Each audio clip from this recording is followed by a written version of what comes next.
ಅಮ್ಮ ಶ್ರೀ ಚಕ್ರವಾಸಿನಿ ಮಹಾದೇವಿ ಅಮ್ಮ ಶ್ರೀ ಸಿಂಹವಾಹಿನಿ. ಇನ್ ಮುಂದೆ ನಾನು ಸಚ್ಚಿ ಅಣ್ಣನ ಸೇವೆ ಮಾಡ್ಕೊಂಡಿದ್ ಬಿಡ್ತೀನಿ ಯಜಮಾನ್ರೆ. ಇನ್ನೇನ್ ಸ್ವಲ್ಪ ಹೊತ್ತು ಎಲ್ರ ಮುಂದೆ ಸಚ್ಚಿ ಅಣ್ಣ ನಮ್ಮ ಅಕ್ಕಂಗೆ ಹಾರ ಹಾಕ್ತಾರೆ.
ಬಾಲಸುಬ್ರಹ್ಮಣ್ಯ,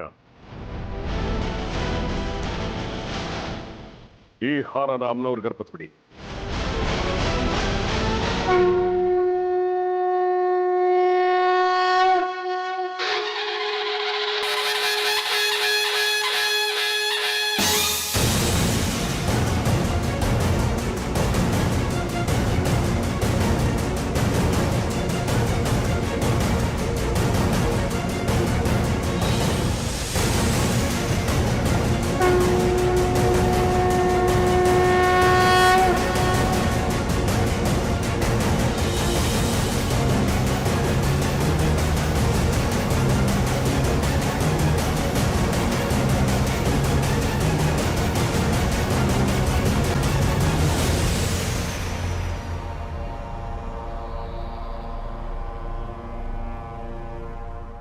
ಏನು ವಿಷಯ?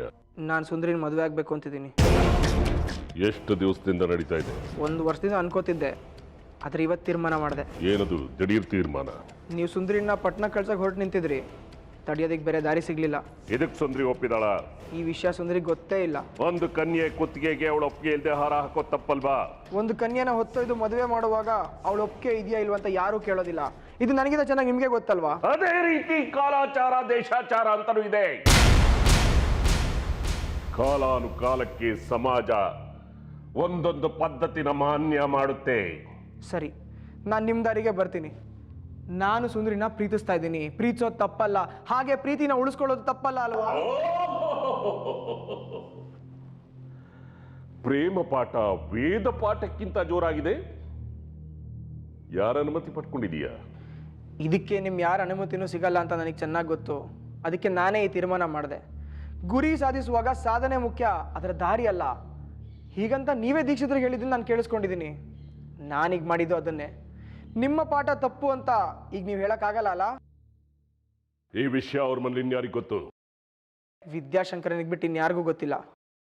ಓಹೋ, ನಿನ್ನ ಈ ಸಂಚಿನಲ್ಲಿ ವಿದ್ಯಾಶಂಕರ ಬೇರೆ ಸೇರಿದಾನ? ಹೌದು.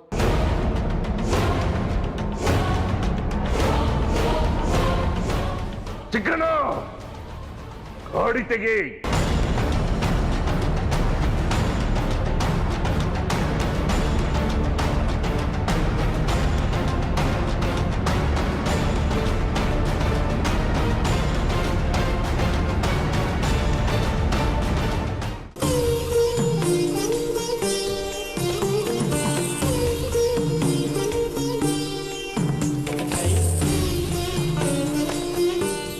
ಇದೇ ಮೊದಲನೇ ಸಲ ಮನೆ ಬಿಟ್ಟು ಒಬ್ಳೆ ಹೊರಗೆ ಹೋಗ್ತಿರೋದು.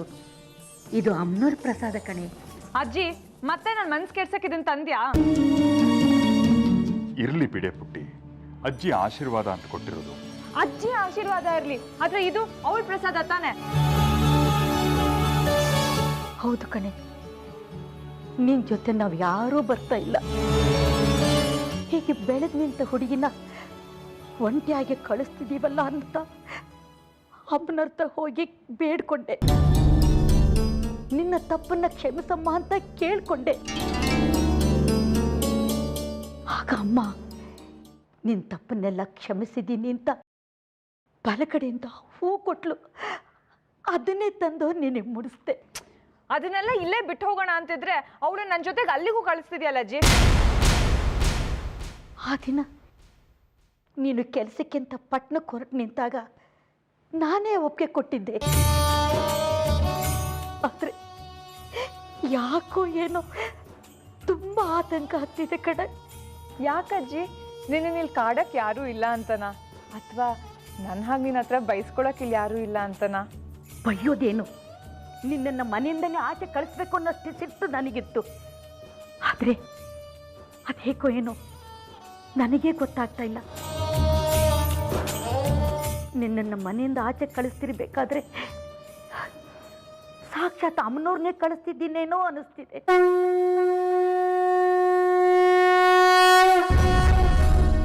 ಅಜ್ಜಿ, ಇಲ್ಲೂ ಅವಳೇನಾ? ನೋಡು, ನೀನು ಒಪ್ಪಿದ್ರು ಸರಿ, ಒಪ್ಪದೇ ಇದ್ರು ಸರಿ, ನಾನು ಈ ವಯಸ್ಸಿನಲ್ಲಿ ನಿನಗೆ ಸುಳ್ಳು ಹೇಳಿ ನಾನು ಏನೂ ಆಗಬೇಕಾಗಿಲ್ಲ. ಆದರೆ ಅದೇಕೋ ಏನೋ ನನ್ನ ಮನಸ್ಸಲ್ಲಿ ವಿಚಿತ್ರವಾದ ಹಿಂಸೆ ಆಗ್ತಿದೆ ಕಡೆ. ಬೇಜಾರು ಮಾಡ್ಕೋಬೇಡಮ್ಮ.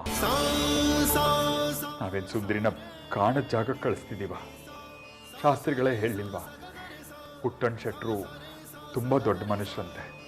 ನಾನು ನೋಡಿದ್ನಲ್ಲ, ಅಷ್ಟು ಶ್ರೀಮಂತರಾದರೂ ಶಾಸ್ತ್ರಿಗಳೆದುರು ಕೈ ಕಟ್ಕೊಂಡು ನಿಂತಿದ್ರು. ಹೌದಜ್ಜಿ, ಅವ್ರು ತುಂಬ ಒಳ್ಳೆಯವರು, ತುಂಬ ಚೆನ್ನಾಗಿ ನೋಡ್ಕೋತಾರೆ. ನೀನು ಹೆದರ್ಕೋಬೇಡ, ಧೈರ್ಯವಾಗಿರು. ಹುಷಾರು ಕಣೆ, ನಾ ಹೇಳಿದ್ದೆಲ್ಲ ಜ್ಞಾಪಕ ಇದೆ ಅಲ್ಲ? ಅಮ್ಮ ಇಷ್ಟೊತ್ತು ಅಜ್ಜಿ ಹೇಳಿದ್ರು, ಮತ್ತೆ ನೀನು ಶುರು ಮಾಡಿದ್ರೆ ಪಟ್ನ ತಂಗ ನಾನು ನೋಡ್ಕೊಂಡು ಹೊರಟೋಗ್ತೀನಿ ಅಷ್ಟೇ. ಹೀಗೆ ನಗ್ನಗ್ತಾ ಕಳಿಸ್ಕೊಡಮ್ಮ. ನಡೀರಿ, ಗೊತ್ತಾಯ್ತು.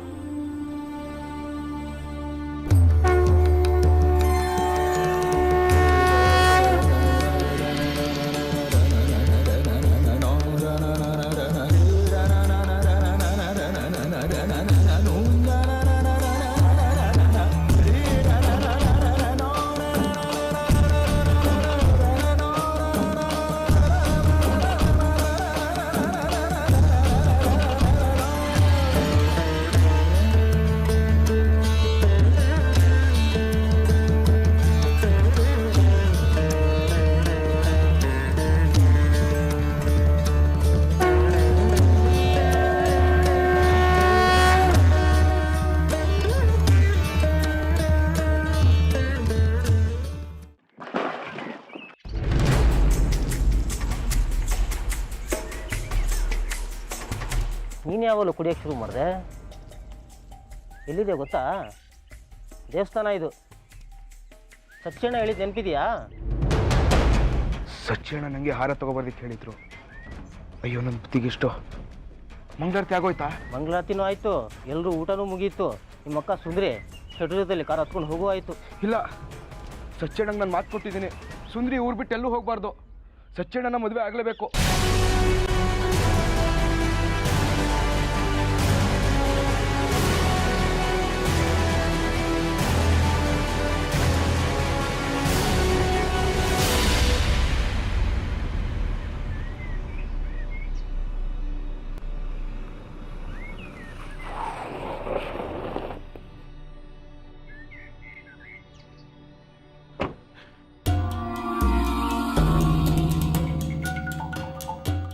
ಯಜಮಾನ್ರೆ, ಸುಂದ್ರಿನ ಕರ್ಕೊಂಡು ಹೊರಟಿದ್ದೆ, ಸ್ವಲ್ಪ ತಡ ಆಗೋಯ್ತು, ಕ್ಷಮಿಸಿ. ಅಲ್ಲಿ ಶೆಟ್ರ್ ಕಾಯ್ತಿದ್ರೇನೋ. ಶೇಖರಿ, ನಿನ್ನ ಮಗಳ ಪ್ರಯಾಣ ನಿಲ್ಲಿಸು.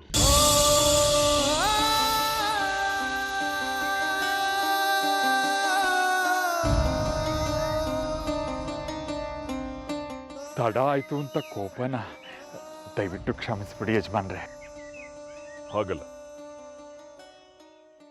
ಅಮ್ಮನವರ ಅಪ್ಪಣೆ ಆಗಿದೆ. ಸುಂದ್ರಿ ಎಲ್ಲೂ ಹೋಗೋದು ಬೇಡ. ಅಮ್ಮನವ್ರ ಪ್ರೇರಣೆಯಿಂದಲೇ ಶೆಟ್ರು ಇವಳು ಕೆಲಸ ಕೊಟ್ಟಿದ್ದಲ್ವಾ ಯಜಮಾನ್ರೆ? ಅದು ನಿಜ, ಇದು ನಿಜ. ಆಗ ಹಾಗೆ ಹೇಳಿದ್ಲು, ಈಗ ಹೀಗೆ ಅಪ್ಪಣೆ ಕೊಡ್ತಾ ಇದ್ದಾಳೆ. ಯಾಕೆ ಅಂತ ಕೇಳಿದ್ರೆ ನಾನು ಏನು ಹೇಳಿ? ಅವಳ ಮನಸ್ಸಿನಲ್ಲಿ ಏನಿದೆಯೋ ಏನೋ ಅವಳಿಗೆ ಗೊತ್ತು. ಹಾಗಿದ್ರೆ ಸುಂದ್ರಿ ಹೋಗೋದು ಬೇಡವಾ? ಇಲ್ಲ ಅಂತ ಹೇಳಿದ್ದಲ್ಲ. ಅವಳು ಜಗದೀಶ್ವರಿ. ಅವಳ ಇಚ್ಛೆ ಮುಂದೆ ನಮ್ದೇನೂ ನಡೆಯೋದಿಲ್ಲ. ಅವಳೇ ಹೇಳಿದ್ಲು. ಅದಕ್ಕೆ ನಾನೇ ಖುದ್ದಾಗಿ ಶೆಟ್ಟರ್ ಹತ್ರ ಮಾತಾಡಿ ಎಲ್ಲ ವ್ಯವಸ್ಥೆನೂ ಮಾಡಿದೆ. ಈಗ ಅವಳೇ ಹೇಳ್ತಾ ಇದ್ದಾಳೆ ಬೇಡ ಅಂತ. ಇಷ್ಟು ಹೇಳಿದ ಮೇಲೂ ನಾವು ಮುಂದಡಿ ಇಡೋದು ಸರಿ ಇಲ್ಲ. ಅದು ಸರ್ವತಾ ಸಾಧು ಅಲ್ಲ. ನನಗೆ ಆಗಲಿ, ನಿಮಗೆ ಆಗಲಿ, ಸುಂದರಿ ಭವಿಷ್ಯಕ್ಕೆ ಆಗಲಿ, ಅಥವಾ ನನ್ನ ಮಾತೆ ವೇದವಾಕ್ಯ ಅಂತ ನಂಬ್ಕೊಂಡಿರೋ ಶೆಟ್ಟರಿಗೆ ಆಗಲಿ ಒಳ್ಳೇದಾಗೋದಿಲ್ಲ. ಅದಕ್ಕೆ ಹೇಳ್ತಾ ಇದ್ದೆ.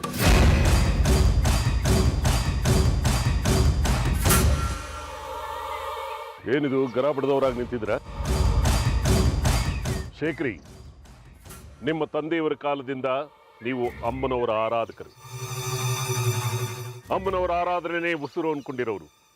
ಅಂಥದ್ರಲ್ಲಿ ಅಮ್ಮನವರ ಅಪ್ಪಣೆ ಪಾಲಿಸೋದಕ್ಕೋಸ್ಕರ ಹಿಂದೆ ಮುಂದೆ ಯೋಚನೆ ಮಾಡ್ತಾ ಇದ್ರ.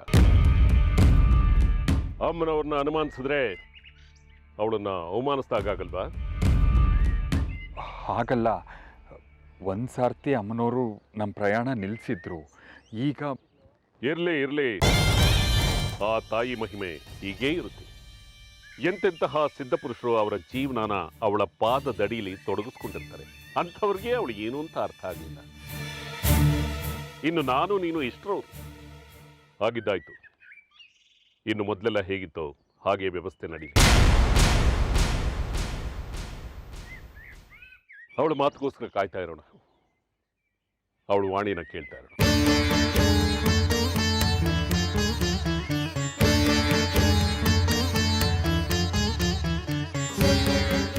ನನಗೆ ಗೊತ್ತಿತ್ತು ಇದು ಹೀಗಾಗತ್ತೆ ಅಂತ.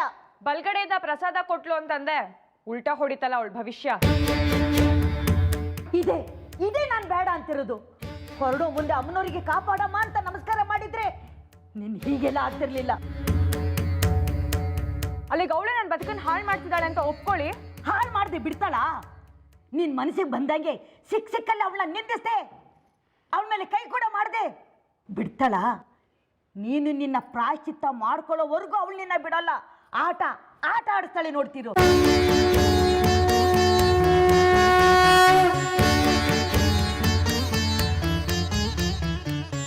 ಹೌದೇ, ಅಜ್ಜಿ ಹೇಳ್ತಾ ಇರೋದು ಸರಿ ಅಂತ ನನಗೂ ಅನ್ನಿಸ್ತಾ ಇದೆ. ಇದು 3ನೇ ಸರ್ತಿ ನಿನ್ನ ಪ್ರಯಾಣ ನಿಂತಿರೋದು. ಒಂದು ಸರ್ತಿ ಅಂದರೆ ಏನೋ ಕಾರಣ ಇದೆ ಅಂತ ಅನ್ಬೋದು. ಹೀಗೆ ಪದೇ ಪದೇ ಆಗ್ತಾ ಇದ್ರೆ ಅದಕ್ಕೆ ನಿನ್ ದಿಮಾಕೆಲ್ಲ ಬಿಟ್ಟು ನಾವು ಹೇಳ್ದಂಗೆ ಕೇಳು, ಎಲ್ಲ ಸರಿ ಹೋಗುತ್ತೆ. ನೀವೇನು ಹೇಳ್ತಿದ್ದೀರಾ ನನಗೆ ಚೆನ್ನಾಗಿ ಗೊತ್ತು. ಅದು ಯಾವುದೂ ನಡೆಯಲ್ಲ. ನಡೆಯಲ್ಲಾದ್ರೆ ಇನ್ನ 100 ಸಲ ಇಲ್ಲಿಂದ ಹೊರಟು ನೀನು ಹೋಗೋದಿಕ್ಕಾಗಲ್ಲ. ನಾಳೆ ನೀನ್ ಮದುವೆ ಆಗ್ಬೇಕಾಗಿರೋಳು. ಈಗಾಗಲೇ 4 ಜನ ಗಂಡುಗಳು ಬಂದು ನಿನ್ನ ಬೇಡ ಅಂತ ಹೇಳೋಗಿದ್ದಾರೆ. ಸದ್ಯ ಪೀಡೆ ಕಳೀತು, ಯಾರಿಗ್ ಬೇಕು ಮದ್ವೆ? ನಿಂದಿನ್ನೂ ಬಿಸಿ ರಕ್ತ, ಅದಕ್ಕೆ ಹಾಗಾಡ್ತಿದ್ಯಾ? ಹೀಗೆ ಇರಲ್ಲ ಕಣೆ ಜೀವನ. ಮತ್ತೆ ಇವಳು ಮುಂದೆ ದೀಪ ಧೂಪ ಹಚ್ಕೊಂಡಿರೋದ ಜೀವನ?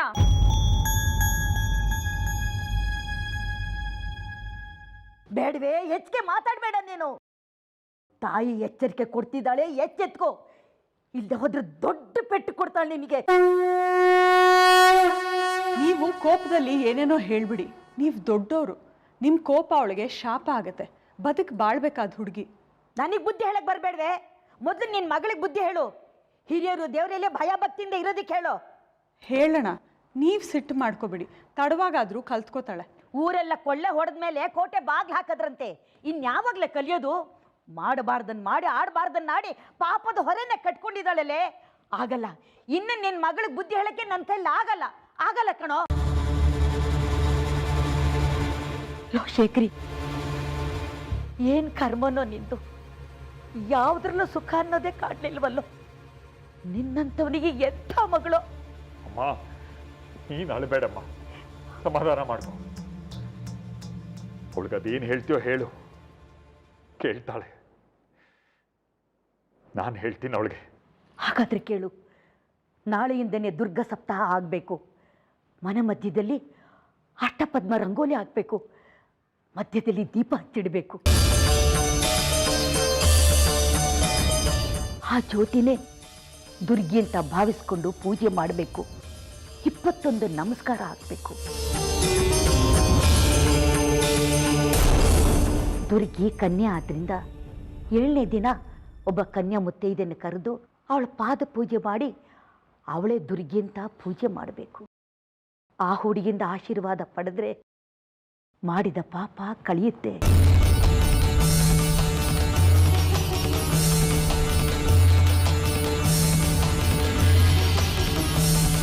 ಇಷ್ಟೆಲ್ಲ ನಡೆಸ್ಬೇಕಮ್ಮ?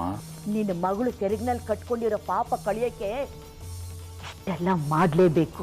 ಸರಿ ಅಮ್ಮ, ಇನ್ಯಾವ ಮಾತನ್ನು ಮೀರಿದ್ದೀವಿ ನಾವು. ಲಲಿತಾ, ಅಮ್ಮ ಹೇಳಿದ ಹಾಗೆ ನಾಳೆಯಿಂದಲೇ ವ್ರತ ಶುರು ಮಾಡಿಸು. ಆದರೆ ನಾನು ಅವಳು ಪೂಜೆ ಮಾಡಲ್ಲ. ನೀನು ಮಾಡಿದೆ, ನಿನ್ನ ಪಾಪ ಕಳಿಕೆ ಮತ್ತಾರೇ ಮಾಡ್ತಾರೆ? ಯಾರು ಬೇಕಾದರೂ ಮಾಡಲಿ, ನಾನು ಮಾತ್ರ ಅವಳು ಪೂಜೆ ಮಾಡಲ್ಲ. ದುರ್ಗಿನೂ ಇಲ್ಲ, ಯಾವಳು ಇಲ್ಲ. ಯಾವಳಿಂದನೂ ನನಗೆ ಒಳ್ಳೇದಾಗಬೇಕಾಗಿಲ್ಲ.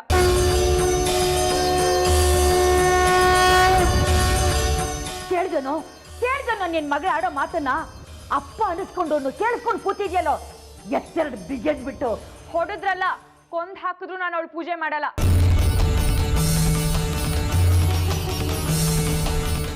ಇದರಿಂದ ಯಾವ ಪಾಪ ಬೇಕಾದ್ರೂ ಸುತ್ಕೊಳ್ಳಿ, ನೇಣು ಹಾಕೊಂಡು ಸಾಯ್ತೀನಿ. ಆದ್ರೆ ಅವಳಿಗೆ ಮಾತ್ರ ನಾನು ಸೋಲಲ್ಲ. ಅದೇನಂತ ಹುಟ್ಟುಬಿಟ್ಟಿಯೇ? ನಾನು ಹುಟ್ಟಿದೆ ಅಂತ.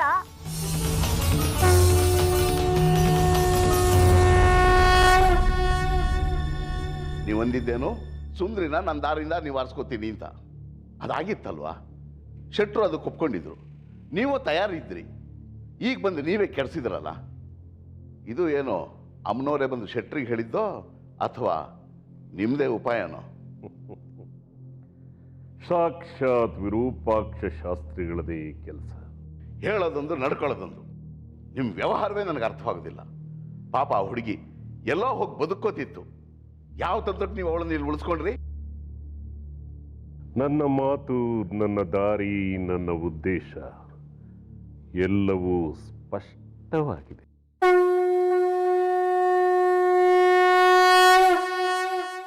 ದಾಸಯ್ಯನ ಕತೆ ಹೇಳ್ತಾರಲ್ಲ, ಹಾಗಾಗ್ತಿದೆ ಕಣೋ ಮನೆಯಲ್ಲಿ. ಒಂದು ಮುಗಿತು ಅನ್ಕೊಂಡ್ರೆ ಮತ್ತೊಂದು ಶುರು ಆಗ್ತಿದೆ. ಇತ್ತೀಚೆಗೆ ಅಜ್ಜಿ ಕಾಟ ತಡಿಯಕ್ ಆಗ್ತಿಲ್ಲ. ಏನೇ ಅದು, ನೀನು ಅವ್ನು ಕಾಡ್ತೀಯೋ ಅವ್ರು ನೀನು ಕಾಡ್ತಾರೋ ನನಗೇನೋ ಅನುಮಾನ. ಹೋಗ, ನಿನಗೇನೋ ಹಾಸ್ಯ. ದುರ್ಗಾ ಸಪ್ತಾಹ ಮಾಡ್ಬೇಕಂತೆ, 7 ದಿನ ಉಪವಾಸ ಇದ್ದು ಅದು ಏನೇನೋ ಮಾಡಿದ್ರೆ ಮಾಡಿದ ಪಾಪ ಕಳ್ಕೊಳ್ತೀನಂತೆ. ಮಾಡ್ಬಿಡು, ಅದ್ರೊಳಗೆ ಕಳ್ಕೊಳ್ಳೋದೇನಿದೆ? ನಿಮ್ಮಮ್ಮ ಎಲ್ಲ ಸಿದ್ಧ ಮಾಡ್ಕೊಡ್ತಾರೆ, ನೀನು ಅವ್ರು ಹೇಳ್ದಾಗ ಕೇಳಿದ್ರಾಯ್ತು. ನಮಸ್ಕಾರ ಮಾಡೋದು ನಮಸ್ಕಾರ ಮಾಡು, ಹೂ ಹಾಕು ಅಂದ್ರೆ ಹೂ ಹಾಕು. ನಿನಗೇನೋ ಹೇಳ್ತೀಯ, ನನ್ನ ಕೈಲಿ ಅದೆಲ್ಲ ಆಗಲ್ಲ. ಅಜ್ಜಿ ಅವಳ ಬಗ್ಗೆ ವಿವರಣೆ ಕೊಡೋದು, ಅಮ್ಮ ಅದಕ್ಕೆ ಹೌದು ಅನ್ನೋದು ಸಾಲದಕ್ಕೆ. ಅವಳಿಗೆ ಇಲ್ಲದ ಅಷ್ಟೋತ್ತರ, ಕುಂಕುಮಾರ್ಚನೆ, ಏನೇನೋ ಪ್ರಸಾದ. ಅವಳಿಗೆ ನಮಸ್ಕಾರ ಮಾಡೋಷ್ಟ್ರಲ್ಲಿ ನನ್ನ ಜೀವ ಬಾಯಿಗೆ ಬಂದಾಗಿರುತ್ತೆ. ಏನೋ ಪ್ರಸಾದ ಅಂತ ಕೊಟ್ರೆ ಯಾರಿಗೂ ಕಾಣಿಸ್ದಂಗೆ ಎಸೆದ್ ಬಿಡ್ಬೋದು. ಆದ್ರೆ ಮನೇಲಿ ಮಾಡಿದ ಅಡ್ಗೆನೆಲ್ಲ ಅವಳಿಗೆ ನೈವೇದ್ಯ ಮಾಡ್ತಾರೆ, ಊಟ ಮಾಡೋಕ್ಕೆ ಆಗೋದಿಲ್ಲ. ಏನೇ ನೀನು ಪ್ರಸಾದ ಅಂದ್ರೆ ಹಿಂಗಾಡ್ತೀಯ? ನನಗೆ ಅವಳ ವಿಚಾರ ಅಂದ್ರೆ ಆಗಲ್ಲ, ನಂಗೆ ಮೈಯೆಲ್ಲ ಉರಿಯುತ್ತೆ. ಏನ್ ಮಾಡ್ಲಿ? ನೀನು ಮನ್ಸು ಮಾಡಿದ್ರೆ ಎಲ್ಲ ಸರಿ ಹೋಗುತ್ತೆ. ಮೊದಲೆಲ್ಲ ಕಷ್ಟ ಆಗುತ್ತೆ, ಆಮೇಲೆ ಎಲ್ಲ ಸರಿ ಹೋಗುತ್ತೆ. ಸುಂದ್ರಿ ಪಟ್ಟಣದಲ್ಲಿ ಕೆಲಸಕ್ಕೆ ಸೇರಿದ್ರೆ ನನ್ನ ದಾರಿಗಿದ್ದ ಅಡಚಣೆ ನಿವಾರಣೆ ಆಗುತ್ತೆ ಅಂತ ಹೇಳಿ ಧನ್ವಂತರಿ ಹೋಮಕ್ಕೆ ಶೆಟ್ಟನ್ನ ಇಲ್ಲಿಗೇ ಕರೆಸಿ ಅವ್ರ ಜೊತೆ ಅವಳನ್ನು ಕಳಿಸ್ಕೊಡ್ಬೇಕು ಅನ್ನೋ ವ್ಯವಸ್ಥೆ ಎಲ್ಲವನ್ನೂ ಮಾಡಿದೆ. ಆದರೆ ಕೊನೇ ಕ್ಷಣದಲ್ಲಿ ಒಂದು ವಿಚಾರ ಗೊತ್ತಾಯಿತು. ಏನಂತ ವಿಚಾರ? ನನ್ನ ಮಗ ಸಚ್ಚಿದಾನಂದ ಸುಂದ್ರಿನ ಮದುವೆ ಮಾಡ್ಕೋಬೇಕು ಅನ್ನೋ ಆಸೆಯಲ್ಲಿದ್ದಾನೆ ಅನ್ನೋದು. ಸುಂದ್ರಿಗೂ ನಿಮ್ಮ ಮಗನಿಗೂ ಮದುವೆ ಮಾಡಿಸ್ತೀರಾ?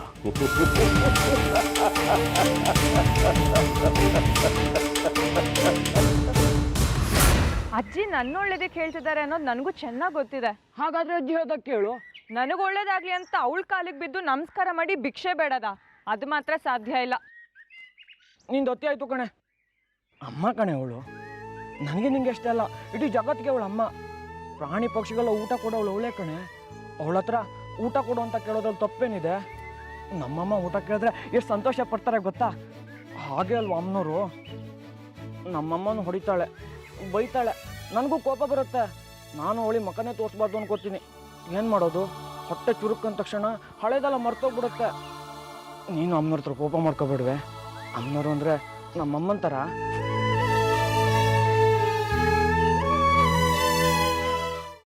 ನಾವು ಅನ್ಕೊಂಡಿದ್ದಕ್ಕಿಂತನೂ ಅವಳ ಅಪಾಯ. ಕೆಲಸಕ್ಕೆ ಅಂತ ನಾವು ಅವಳನ್ನ ಪಟ್ಟಕ್ಕೆ ಕಳಿಸಿದ್ರೆ ಬಿಟ್ಟು ಬರೋ ಸ್ವಾತಂತ್ರ್ಯ ಅವಳಿಗಿದೆ. ಆ ಸ್ವಾತಂತ್ರ್ಯನೇ ನನಗೆ ಅಪಾಯ.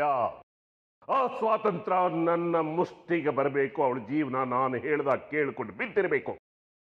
ಅದಕ್ಕೆ ಅವರಿಬ್ರಿಗೂ ಮದುವೆ ಮಾಡಿಸಿ ಮನೇಲಿ ಇಟ್ಕೊಳ್ತೀರಾ? ನನ್ನ ಮಗನ್ನ ಅವಳು ಮದುವೆ ಆದ್ರೆ ಈ ಮನೆ ಸೊಸೆ ಆಗ್ತಾಳೆ. ನಾನು ಹೇಳ್ದಾಗ ಕೇಳಿಕೊಂಡು ಬಿದ್ದಿರ್ತಾಳೆ. ಮದುವೆ ಆದ ತಕ್ಷಣ ಪರದೇಶಕ್ಕೆ ಕಳಿಸ್ತೀನಿ. ಬರೋಷ್ಟರಲ್ಲಿ ಚಕ್ರ.